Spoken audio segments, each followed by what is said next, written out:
نحمدہ ونصلی علی رسولہ کریم۔ محترم بزرگوں و دوستوں، السلام علیکم۔ آج کا موضوع گفتگو شریعت اور طریقت سے ہے کہ اللہ رب العزت ہم سب کو سیدھا راستہ چلائے، اور ہمیں یہ معلوم ہونا چاہیے کہ شریعت اس راہ کا نام ہے جس کو پیغمبر اپنی امت کے لیے مقرر فرماتے ہیں، اور اس کام کے لیے اللہ تعالیٰ ان کا مدد فرماتا ہے۔ ہمیشہ سے پیغمبروں کا یہی معمول رہا ہے کہ سب سے پہلے وہ اللہ کے بندے کو توحید حق کی دعوت دیتے ہیں کہ ایک دین اور ایک معبود ہے۔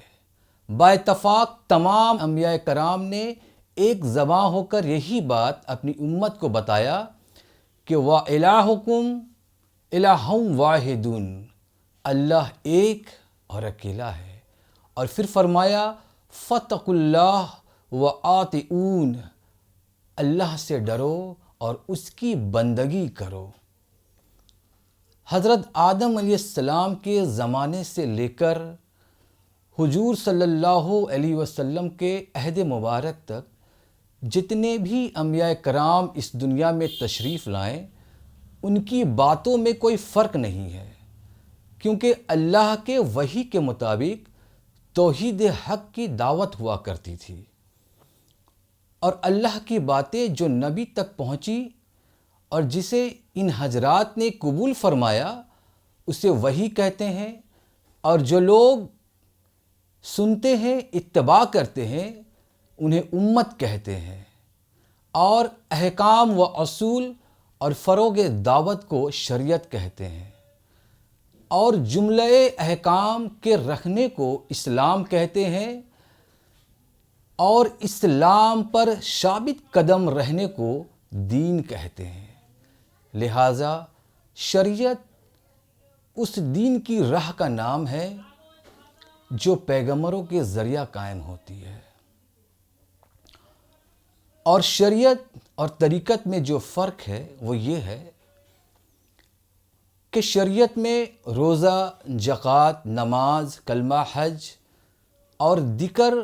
احکام شرع کے بیان آتے ہیں، اور طریقت انہی معاملات کی حقیقت کو دریافت کرتا ہے اور اس کی تہہ تک جاتا ہے۔ ظاہری طہارت اور ظاہری تہذیب سے جن احکام کا تعلق ہے وہ شریعت ہے، اور باطن کی پاکیزگی اور قلب کی صفائی سے جس کو لگاؤ ہے وہ ہے طریقت۔ مثال کے طور پر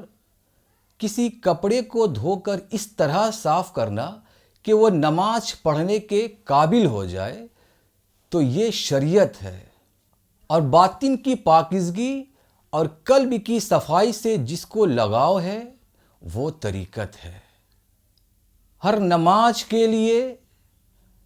وضو کا اہتمام کرنا شریعت ہے، اور ہمیشہ باوضو رہنا یہ طریقت ہے۔ نماز کے لیے کعبے کا رخ کرنا یہ شریعت ہے، اور دل سے اللہ کی طرف متوجہ ہونا یہ طریقت ہے۔ لہٰذا جن سے ظاہری دینی معاملات کا تعلق ہے وہ شریعت ہے، اور جن دینی معاملات کا تعلق قلب روح سے ہے وہ طریقت ہے۔ انبیاء کرام کا ہمیشہ سے یہی معمول رہا ہے کہ وہ اللہ تعالیٰ کے لیے جو عبادت کیا کرتے ہیں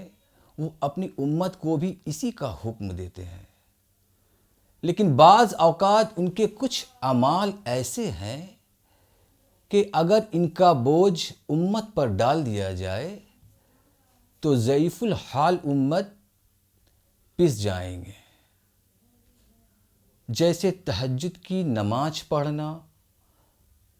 صدقہ نہ لینا،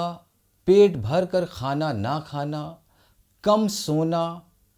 دنیا سے اعراض کرنا۔ محترم بزرگوں و دوستوں، حاصل کلام یہ ہے کہ شریعت کو چھوڑ کر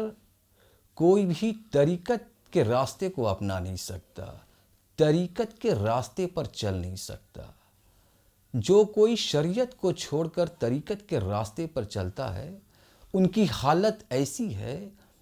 کہ وہ کوٹھے پر چڑھ رہا ہے اور اس کوٹھے کے سیڑھی کو ڈھا دیا گیا ہے اور وہ دیوار کے سہارے سے اس کوٹھے پر چڑھ رہا ہے، لیکن بامشکل وہ 2-3 قدم ہی چل پائے گا کہ وہ پھسل کر گر جائے گا۔ لہٰذا یہاں پر یہ بات سمجھ میں آتی ہے کہ شریعت کو چھوڑ کر آپ طریقت کا قصد نہیں کر سکتے، طریقت کو اپنا نہیں سکتے۔ جو مرید شریعت کے راستے کو اپناتا ہے اور حقوق شریعت کو ادا کرتا ہے، اس کے اندر طریقت کی خوشبو